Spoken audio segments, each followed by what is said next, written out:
আজ মহালয়া 2024 সালের শারদোৎসবের সূচনা, কিন্তু মনে সুর আর বেসুরের আনাগোনা।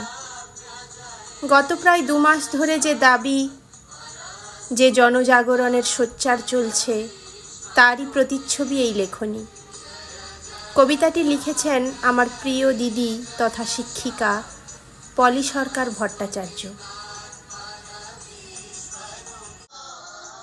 তুমি আসো বলে প্রকৃতি কেমন সাজে, মনের অতলে গভীরতম সুর বাজে।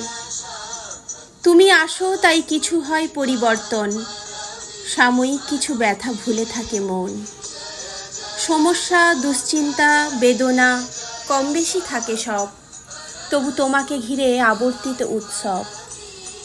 কোথায় যেন বড়ই ভরসার ডাক, আকুলতা বাড়ে বাড়ে যত কলরব। ক্লান্ত মন চায় সাময়িক অবসর, বৎসরান্তে তাই তোমাকেই দরকার। কিন্তু এবছর সব যে এলোমেলো, প্রকৃতি সালেও মন বড় অগোছালো। আজি এ ব্যথা না সইবার না ভোলবার, কন্যা তথা সত্য নিধন যজ্ঞে ঘর অন্ধকার।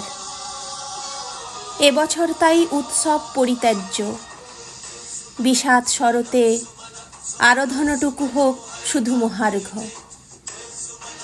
প্রতি মণ্ডপে শঙ্খধ্বনির মাঝে কুমারী পুজো হোক আবশ্যিক সব কাজে।